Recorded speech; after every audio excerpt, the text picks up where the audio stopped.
Welcome back. Now, Uganda continues to grapple with the Achilles heel of graft. Corruption has pretty much become a lifestyle, eating away at the social fabric. In the last few days, the media has been abuzz with graft allegations, ranging from the Katusi Road deal, which has resulted into the dismissal of 4 senior officers at the Uganda National Road Authority. The multi-billion-dollar railway deal is also raising eyebrows as claims of point men and politicians who are bidding on behalf of their paymasters look to profiteer from this deal.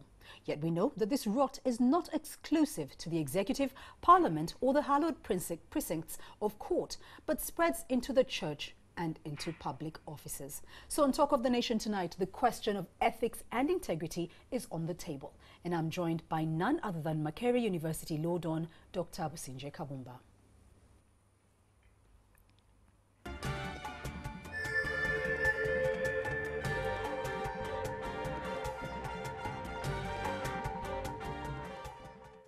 Good evening, Dr. Businje. Welcome to Talk of the Nation. Good evening, Rushana. How has your week been? Not too bad. How's yours? It's been fabulous.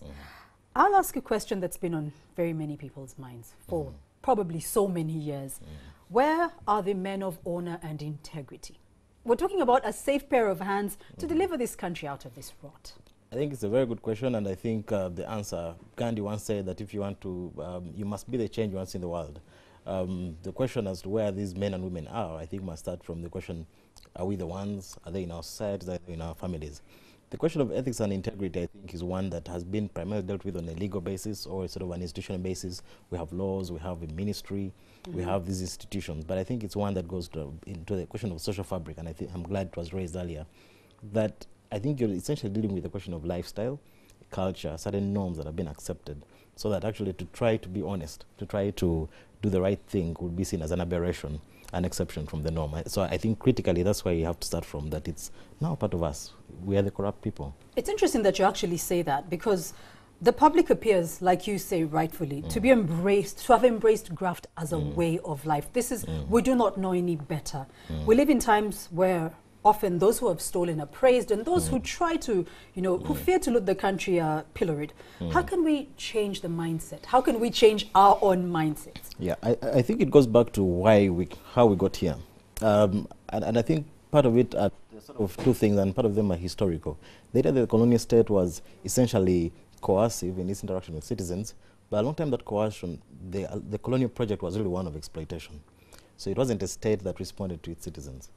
So basically the colonists wanted to extract as much as they could, as quickly as they could, and to go away. So you didn't feel that sense that, these communities belong to an entity called Uganda, which they share. And if you don't own this entity, if you don't belong to it, it's easier to steal from it. You don't feel that you're stealing from yourself.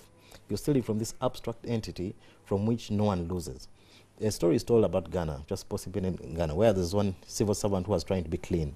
And his friends told him, look, Nkrumah has killed a fat elephant. There's enough to go around. Take your share. There's enough to go around. And it goes back to this mentality of a national cake. We speak of Uganda, we speak of civil service in terms of a cake that is edible and perishable. So you get your piece, you take it back to your people, you eat it, and then you go back and get some more. So I think fundamentally, for as long as you look at the state in those terms, something that has to be devoured, eaten for yourself, and without that attachment to the state. So it's a question, I think, of citizenship and a failed process of nation building. I think really. And that sounds like it's going to be a very tall order. A very tall order, because it has taken years to manifest and must necessarily take a sort of a long time to start, because anything else becomes cosmetic if you don't deal with that foundational aspect. There's a very important book that came out from Kenya by Michaela Ronk. They call it Our Turn to Eat, describing John Githongo and his attempts to fight corruption. But I think remove the names, change the places, and you have a description of Uganda and many other African countries. The idea, so it's essentially about the state structure or the failure of nation building. That you have the idea that certain people are eating and some are not. And that idea manifests itself. I think also it's sort of, it can be borne out by reality. So what happens is, the government comes to power. That government will sort of diffuse jobs, placements, resources to their people. Once the government is out of power, the new government comes in and does the same thing. So corruption from that perspective is not seen so much as corruption or a bad thing. It is seen as a legitimate process of claiming during our time. So it's our turn to eat. During that time, say 5 years, 10 years, you gather as much for your people as you can, you take it back, because the state is not legitimate. The only legitimate thing is your entity, your ethnicity, or your cultural group. Yeah. So it's not a crime, it's not even an offense, it's not even morally wrong. If anything, it becomes morally correct and expected to take as much as you can for your people. And anyone who doesn't do that then is looked at as being, is the odd man out, and essentially. a traitor, actually, essentially, to your people. Now, there is a cynical view about graft that often emerges, that Uganda is pretty much like Europe in the Middle Ages, when there was a trait of primitive accumulation of wealth. What's your take on this? I don't think it's so much that, but I think it's more related to where do people feel attached. And once you're attached to something, then you can protect it, and you can defend it, then you can conserve it. I think a very good example, or sort of a comparator, is how people have contributed to the Buganda Kingdom. I think including yourself on your Facebook, the Tufali. But you see, accompanied by that is a sense of accountability. I think you've seen Charles Peter Maigade or HT yes. accounting for every penny. And I think that shows you the difference between an entity to which people feel attached, to which they can contribute, and then get accountability, as opposed to this abstract state to which no one really feels intrinsically attached, and which then everyone feels entitled, almost expected to steal from. Okay, now over the last, we have in the last weeks witnessed a spectacle in the media. We've seen ministers openly berating each other over the Katosi deal, very specifically. We've seen a Minister of Works defying the opinion of the Attorney General over the railway deal. We've seen name-calling and repeated vows from these ministers that they took no bribe. Is this not a prima facie case when honourable ministers behave this way? I think it, and now it introduces another facet of this animal called corruption, that it's, in a sense, one of the ways in which many countries are governed is on the basis of patronage. Now, to have a pot from which you can give people money, so the president or minister goes to a church and gives out money, or a school, or the Basoga youth who got a sack of money. Yeah. Where does that money come from? It must come from a certain pool of funds. We're about to go into an election period. Money must be found. That money cannot be found legitimately in the quantities it's needed. So it must be found from somewhere. Now, so essentially then, there's a certain form of corruption that has to happen if you're in that sort of rogue state, where you have a certain militarism and then patronage as a system of governance. So what we see then in terms of ministers squabbling, I think is more reflective of an attempt by certain sectors to try to gather certain funds for a particular political project within a year or two. And that's why the Human Rights Watch report came out late 2013 called Letting the Big Fish Swim. Precisely because in certain cases, the corruption hasn't have the petty design of let me build a house or let me do this for myself.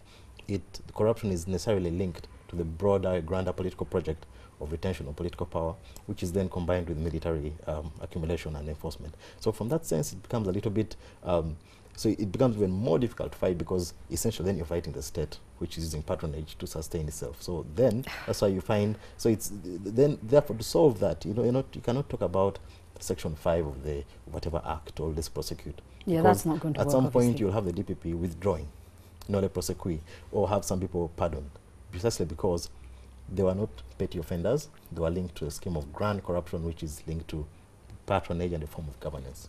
I know that over the last couple of minutes you've extensively sort of looked at the genesis and how deep-seated this issue is, but we consistently see the question of graft being a pet subject for many of our leaders, whether it is in the church or in the executive, parliament, and even the justices.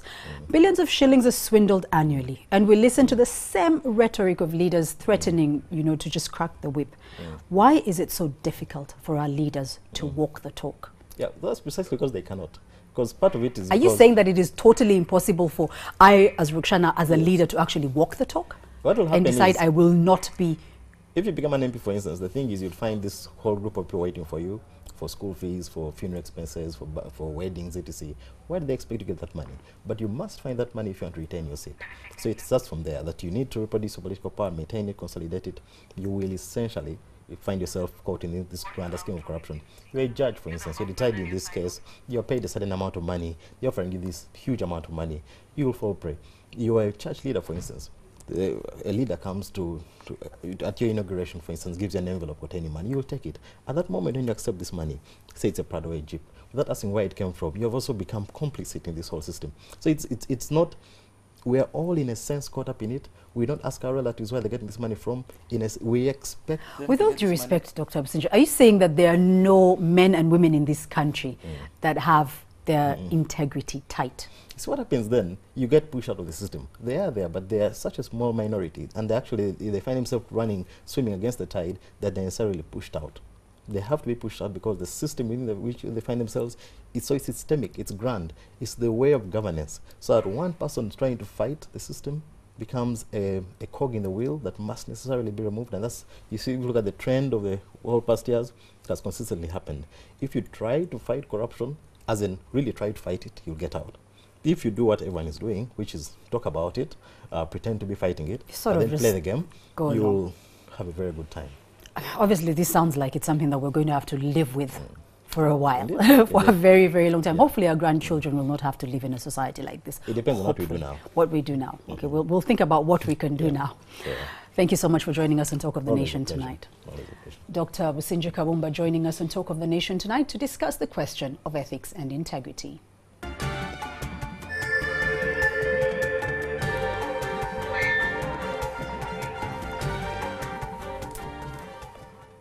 We'll now take a short break and return with the latest in NTV Weekend Sport.